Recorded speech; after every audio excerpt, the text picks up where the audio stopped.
voy a pedirles que abran sus Biblias en Efesios capítulo 2. Efesios capítulo 2. Vamos a estar viendo hoy del 11, versículo 11 al versículo 19.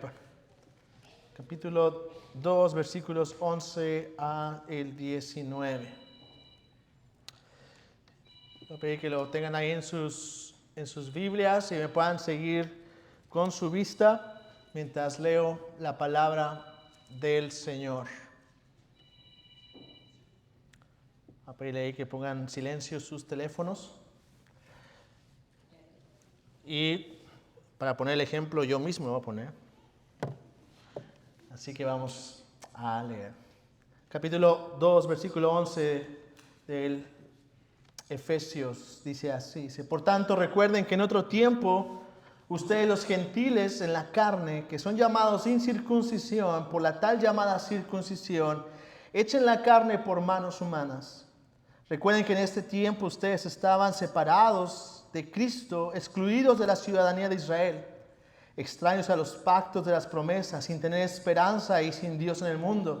Pero ahora en Cristo Jesús, ustedes que en otro tiempo estaban lejos, han sido acercados por la sangre de Cristo.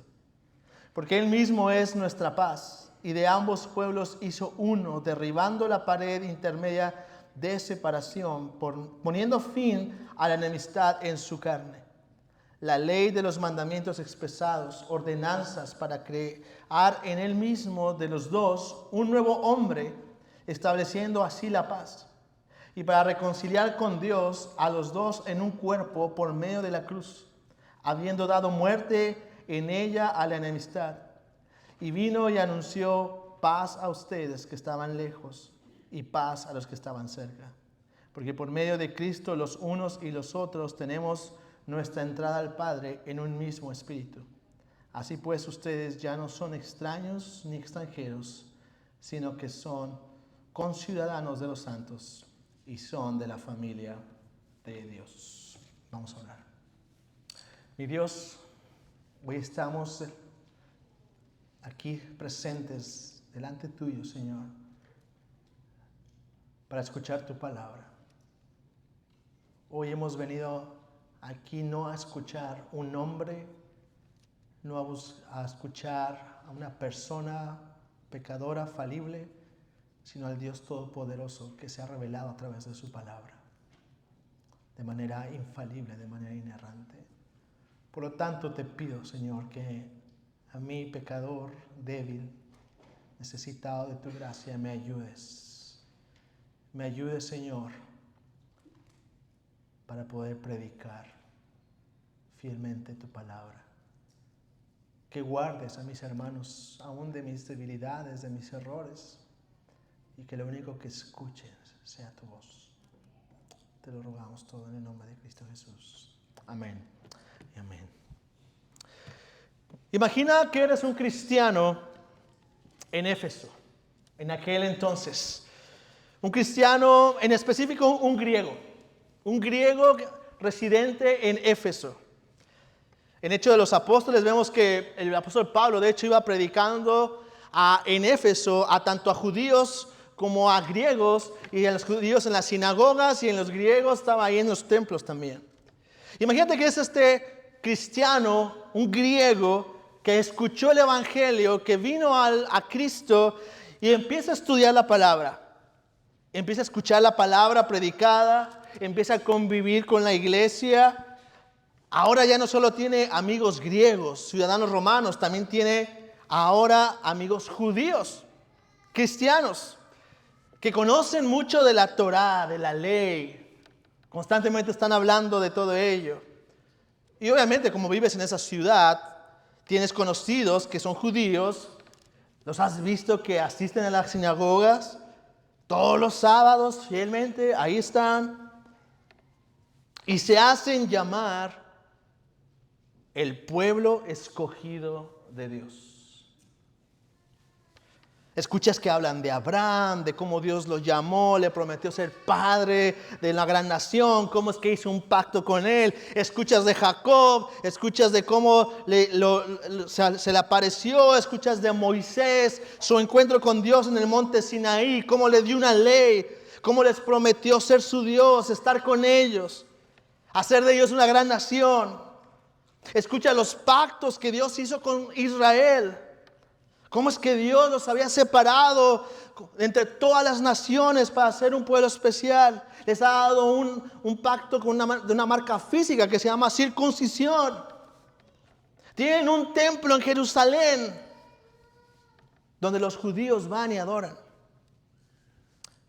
Y en medio de todo eso, tú como cristiano griego, a tus 39 años, pone la edad que tú tengas, que habías estado orando y asistiendo y siendo fiel a Diana, la diosa de los Efesios, como se le dice o se le decía.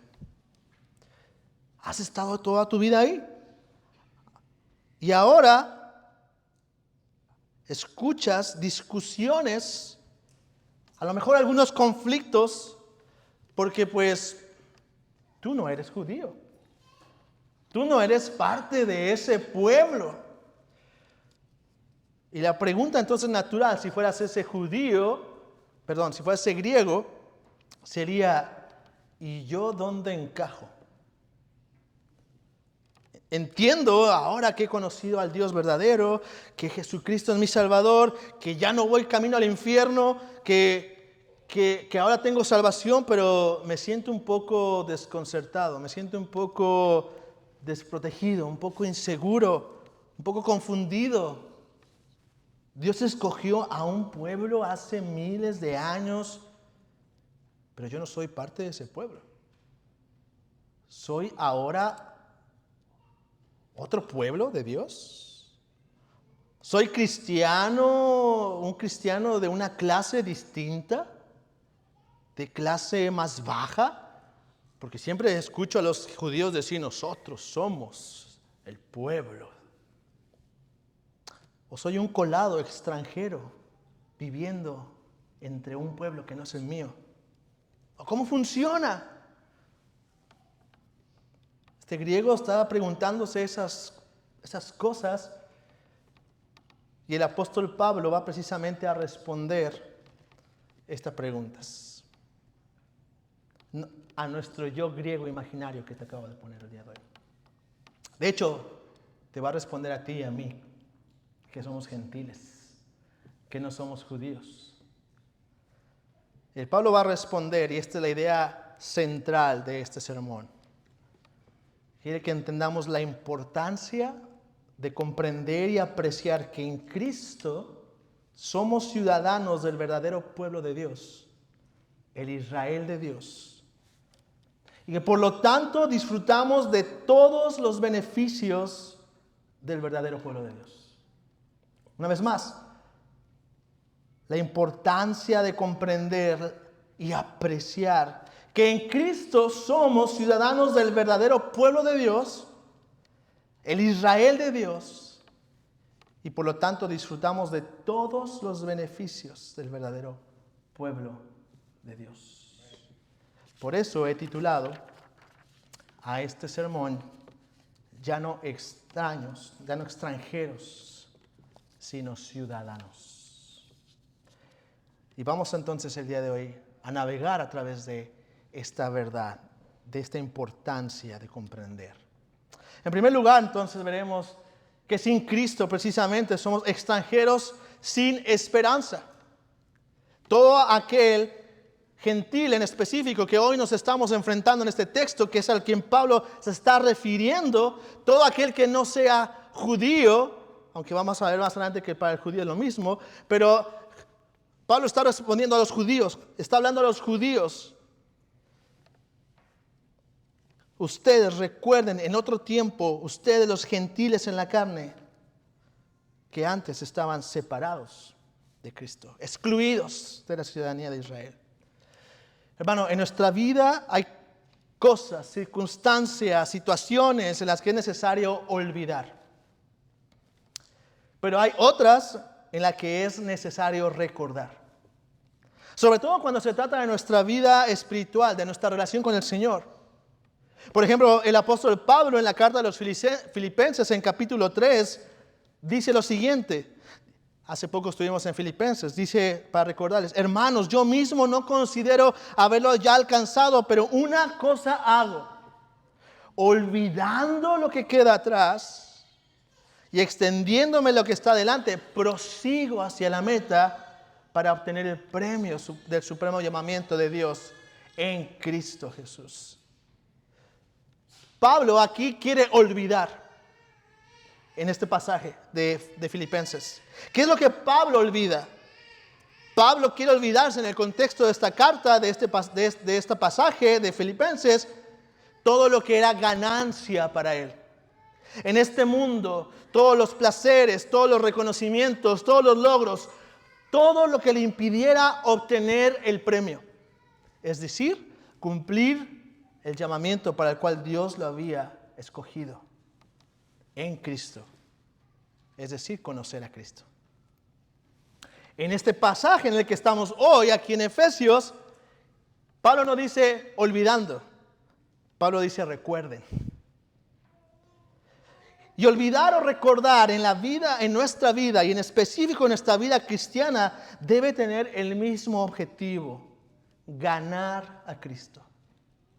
Debe tener el mismo objetivo: conocer más de Cristo, adorar, glorificar más a Cristo.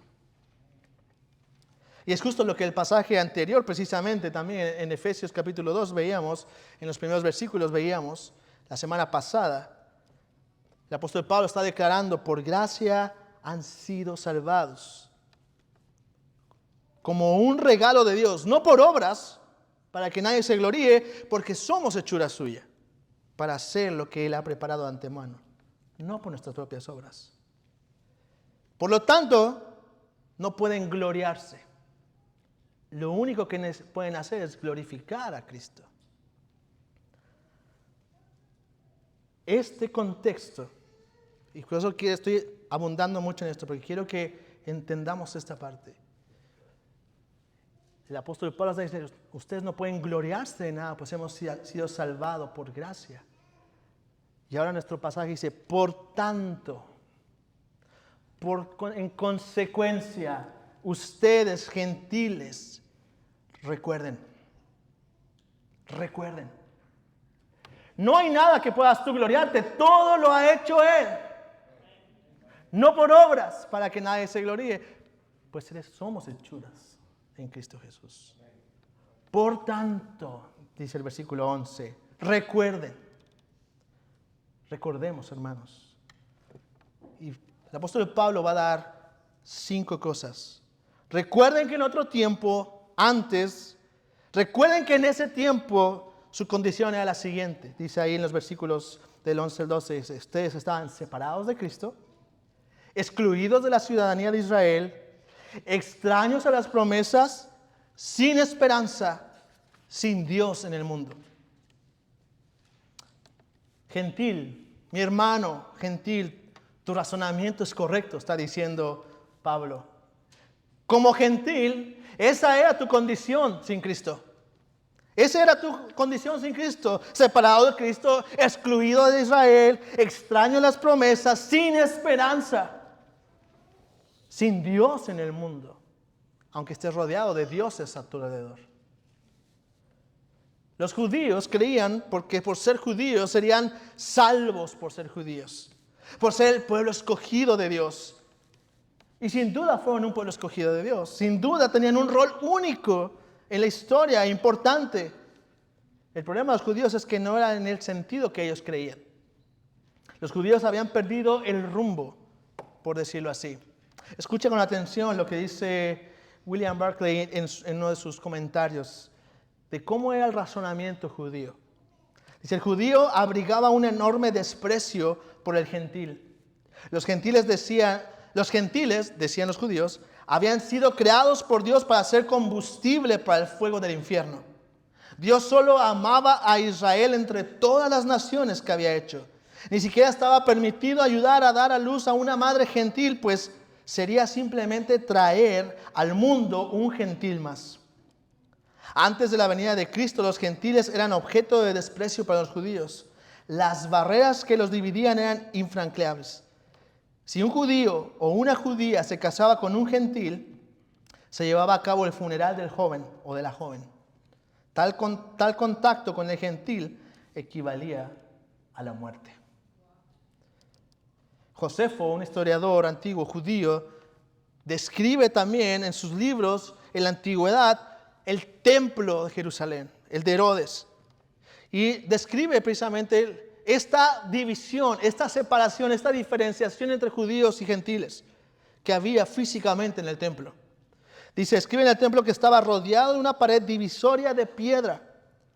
En sus guerras de los judíos dice que es un poco más explícito. Él decía, había una separación hecha de piedra a su alrededor, cuya altura era de 3 codos. Su construcción era muy elegante. Sobre ella pilares al igual, distanciados unos de otros, donde estaba la inscripción de la ley de pureza en griego y las letras romanas que decía, ningún extranjero debe entrar a este santuario. Cualquier extranjero que entra bajo pena de muerte. Si tú en aquel entonces estuvieras enfrente de ese templo, tendrías que quedarte a lo lejos. Podrías ver de lejos, pero había un muro de separación que te impedía entrar al templo a adorar. Un contraste total con lo que Dios había dicho al pueblo de Israel. Por ejemplo, en Isaías 49:6 dice así, dice él, poca cosa es que tú seas mi siervo para levantar las tribus de Jacob y para restaurar los que quedaron de Israel. Dice, también te haré luz de las naciones para que mi salvación alcance hasta los confines de la tierra. Oh, qué contraste tan más grande. Dios diciéndoles, te haré luz para las naciones, mi salvación alcanzará hasta los confines de la tierra a través de ti. Y vemos a judíos despreciando y haciendo paredes. Sin duda, Dios había escogido a Israel y sin duda tenía un lugar especial. Jesús mismo lo dijo en su conversación con la mujer samaritana. Escucha lo que le dice Jesús a la mujer. Cuando está conversando ahí en el pozo y le están hablando de la adoración, dice Jesús a la mujer, dice, ustedes adoran lo que no conocen. Nosotros adoramos lo que conocemos porque la salvación viene de los judíos. El apóstol Pablo en su carta a los Romanos dice lo siguiente, 9:4 al 5, dice, porque son israelitas a quienes pertenecen la adopción como hijos y la gloria, los pactos, la promulgación de la ley, el culto y las promesas, de quienes son los patriarcas y quienes según la carne procede el Cristo, el cual está sobre todas las cosas. Dios bendito por los siglos. Amén. Es por eso que el apóstol Pablo le dice, recuerden, ustedes, gentiles, que estaban separados de Cristo, de las promesas, de la ciudadanía de Israel, de los pactos, sin esperanza, sin Dios en este mundo. Porque sin duda Dios había escogido a Israel con un propósito en específico. Como dice Pablo, a ellos les pertenecían como hijos los pactos, la promulgación de las leyes, el culto, las promesas. Este pobre griego que les puse en el principio en la ilustración, 39 años de su vida no había conocido nada de eso. Ajeno a eso. Desconociendo eso.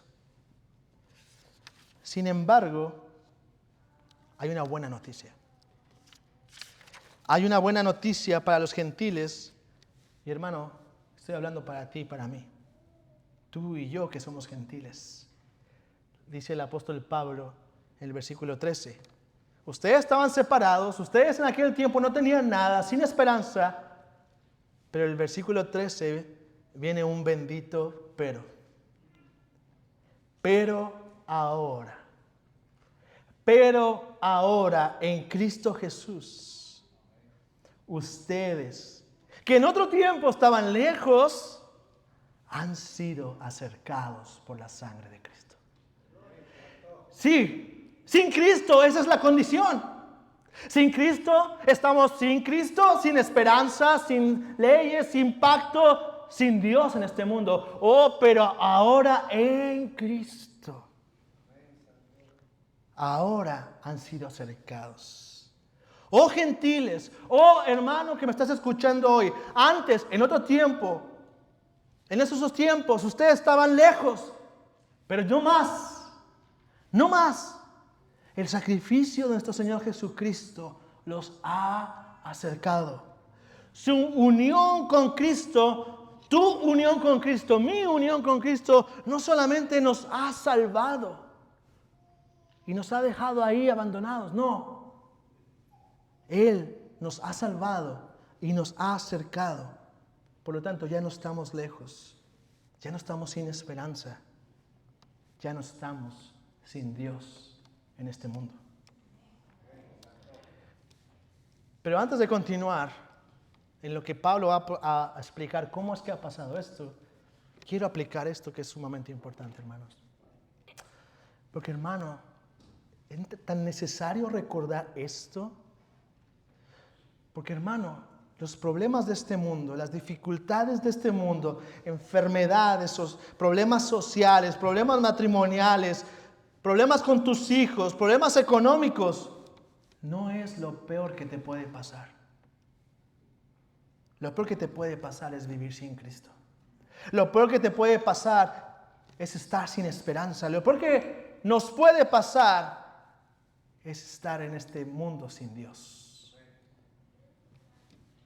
Pero en Cristo ahora nos pertenece todo eso. No dejes que estas cosas roben el gozo de tener un Señor y Salvador. No dejes que estas cosas te distraigan de la verdad de que tú ya no estás alejado. Ahora en Cristo has sido acercado por medio de su sacrificio. Cada vez que las circunstancias de este mundo, las enfermedades, los problemas, las divisiones, todo esto venga a tu mente, recuerda, oh sí, esto es difícil, esto es duro, pero no estoy lejos. Dios está conmigo. Pero amigo visitante que estás aquí hoy que estás aquí y que Jesucristo no es tu Señor y Salvador, todo esto que acabo de describir, sin esperanza, sin Cristo, sin Dios, esa es tu condición.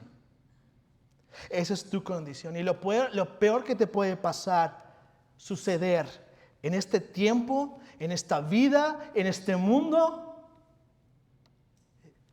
es estar sin Dios. Todos, creyentes o no creyentes, pasaremos por tiempos difíciles.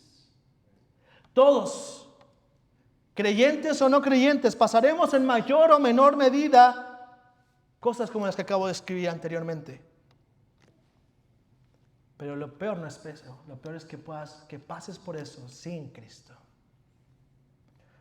Hoy, sin Cristo estás excluido, no perteneces, no tienes pueblo, eres extraño, no tienes esperanza, estás sin Dios en el mundo.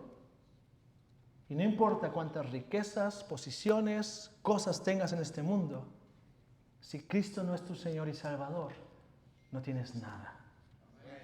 Hoy es el día para que puedas venir, confesar tu pecado, arrepentirte de tus pecados, creer en Cristo Jesús como tu Señor y Salvador, poner tu confianza en Él y salir de este lugar con esperanza. Mi amigo que estás aquí escuchando, no cierres tus oídos a esto.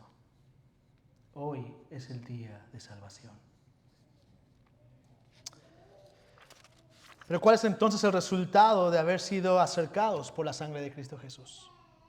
¿Cuál es el resultado entonces de ya no ser extraños y un ciudadano del cielo, sino un ciudadano? Número 2 en este sermón, entonces, estábamos alejados, éramos extranjeros, pero ahora somos hechos ciudadanos de un nuevo pueblo. Quiero que noten algo importante en esta parte. En los primeros versículos de nuestro pasaje, en el versículo 11, el apóstol Pablo llama a los gentiles, identifica a los gentiles como los gentiles en la carne. Gentiles en la carne y judíos como de la circuncisión hechas en la carne.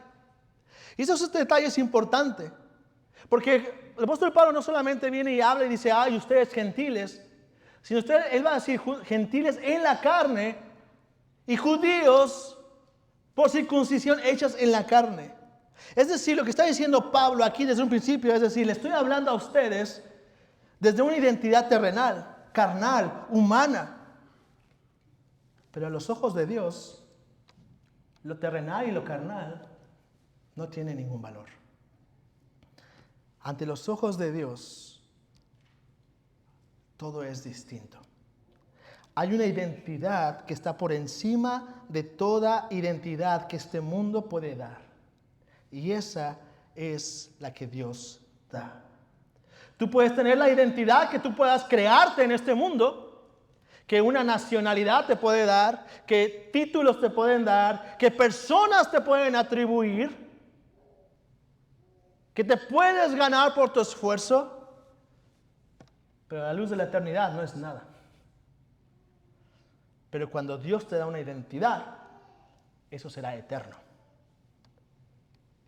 Y la identidad que Dios da en Cristo no está ligada a ninguna nación terrenal. No está ligada a una bandera, a un gobierno, a un presidente de este mundo, sino una realidad superior que es espiritual.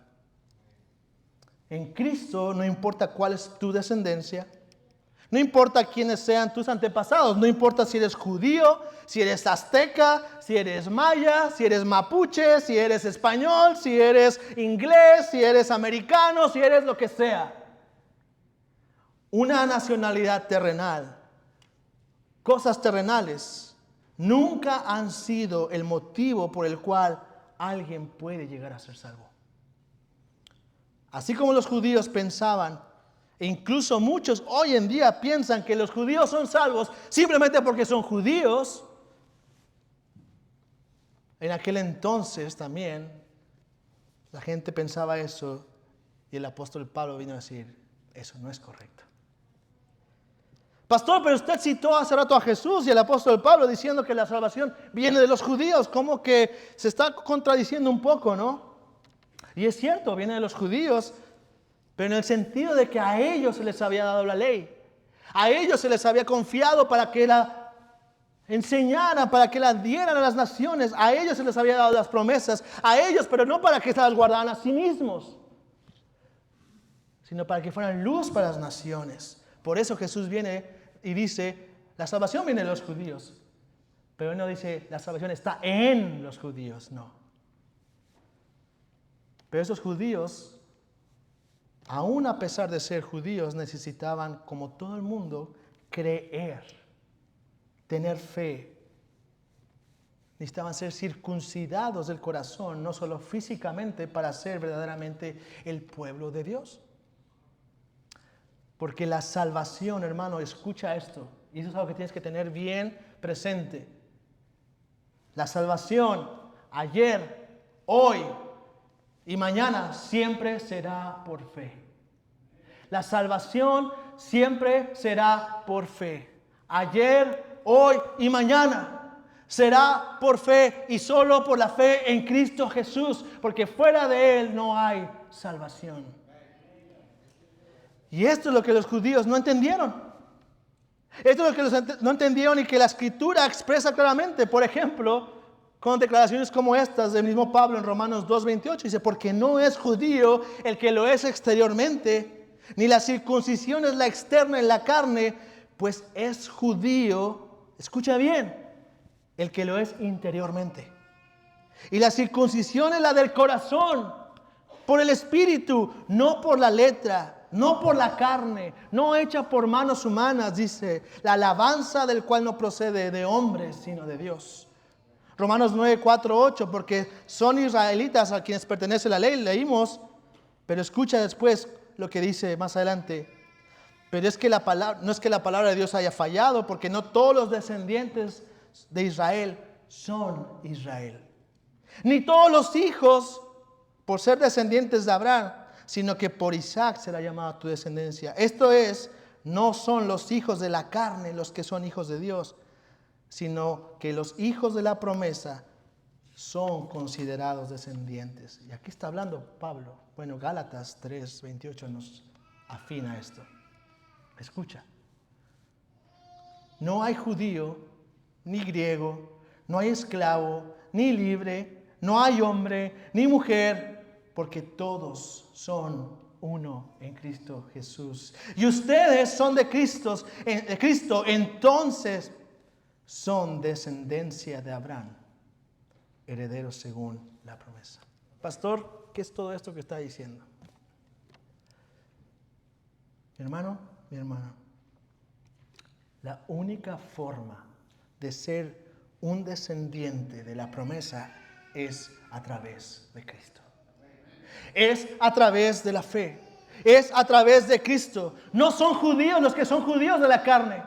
No son judíos, no son el pueblo de Dios los que nacen en un lugar, en una descendencia terrenal, en un gobierno terrenal, en un linaje terrenal. No, son la descendencia de Abraham, los herederos de la promesa, los que son descendientes del Hijo de la promesa, que ese es Cristo.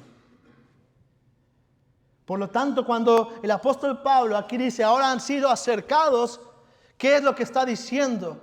Es que ustedes en Cristo, versículo 14, ahora de ambos pueblos, de los judíos, no importa cuáles sean, ahora gentiles, ha hecho un solo pueblo. Dice, porque Él mismo es nuestra paz, de ambos pueblos hizo uno. No hay dos pueblos, hermano. No hay dos pueblos. Dios no tiene dos pueblos como algunos enseñan, como algunos ponen ahí dos planes diferentes, que con unos va a ser una cosa y con otros va a ser otra. No. La iglesia conformada por gentiles y judíos son el pueblo de Dios. Y no hay pared ahora como en el templo que separe a judíos y a griegos, sino que en Cristo son uno. Versículo 15, ha hecho una nueva humanidad, poniendo fin a la amistad en su carne, la ley, los mandamientos expresados en ordenanzas, para crear en él mismo de los dos un nuevo hombre, estableció así la paz. Él ha creado ahora una nueva humanidad. Él ha creado nuevas criaturas hechas en Cristo, identificadas no por qué bandera tienen, sino por quién es su Señor y su Salvador. Reconciliados en un cuerpo, dice el versículo 16, para reconciliar con Dios a los dos, en un cuerpo por medio de la cruz, habiendo dado muerte a la enemistad. Y vino y anunció paz a ustedes que estaban lejos, paz a ustedes que estaban cerca. Y vino y anunció paz, porque por medio de Cristo los unos y los otros tenemos nuestra entrada al Padre en un mismo espíritu. Hermanos, no somos extranjeros, no somos extraños. El Señor ha venido para ser un pueblo. Hay un cuerpo. Y esa es la iglesia. Es la iglesia, el cuerpo en el que ha Él unido a dos pueblos para ser uno. En Cristo hay un nuevo cuerpo conformado por judíos, gentiles, es decir, por judíos, mexicanos, cubanos, hondureños, guatemaltecos, como te quieras llamar, que ahora le pertenecen a Cristo. Y todo lo que le pertenece a Él siempre será de Él. Como dice un autor, y eso es importante entenderlo, no es que la iglesia tome el lugar de Israel, sino que un renovado Israel de Dios está siendo formado mediante la conformación de la iglesia. Este reino llegará más allá de límites, más allá de fronteras, que el Israel antiguo, del antiguo pacto. Aunque Jesús comienza con el Israel de antaño, no dejará que su reino sea limitado por las fronteras de ese pueblo. Esto es tan cierto, hermanos, que por eso el apóstol Pablo en el versículo 19 dice, Y concluye de esta manera. Así pues, ustedes, ¿quiénes? Gentiles en la carne. Ustedes que estaban separados, ustedes que no tenían ciudadanía de Israel, ustedes que no tenían promesas, ustedes que no tenían Dios en este mundo, ya no son extraños ni extranjeros, sino que son conciudadanos de los santos y son la familia de Dios. Hermano, ¿cómo es que esta enseñanza, que puede ser a veces un poco pesada, pero que es importante, debe impactar nuestra vida? ¿Cómo entender que somos parte del pueblo de Dios, el Israel de Dios? Debe impactar nuestra vida. Bueno, hay tantas cosas, pero quiero solamente comentarte algunas. Hermanos, si no somos extraños ni extranjeros, gozamos de todos los derechos, privilegios y responsabilidades de pertenecer a Dios. Y yo sé que esto lo sabemos muchas veces, pero la pregunta es, ¿cuántas veces meditamos en ello? ¿Cuántas veces meditas en ello? Y cuando te acercas a esta palabra, y cuando agarras tu Biblia y ves el Antiguo Testamento, y dices, bueno, es que esto era para ellos.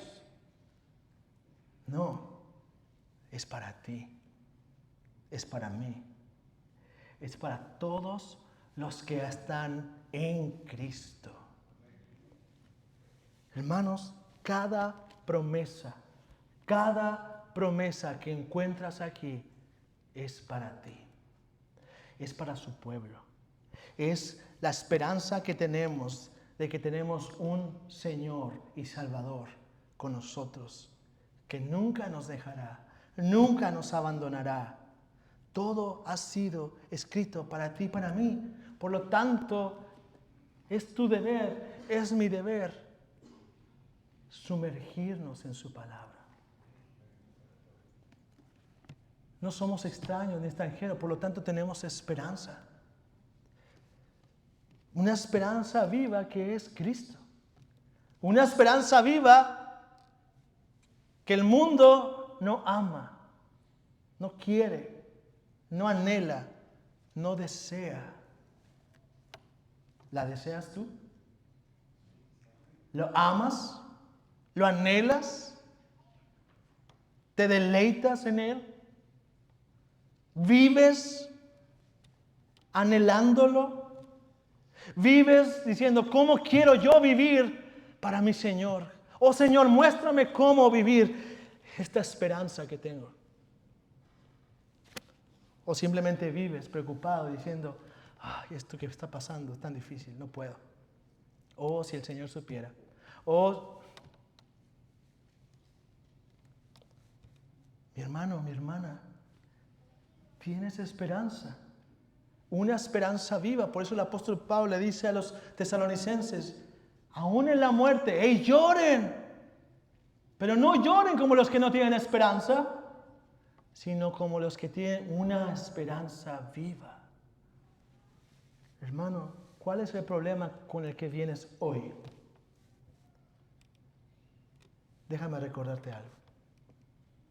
Tienes esperanza en Cristo Jesús.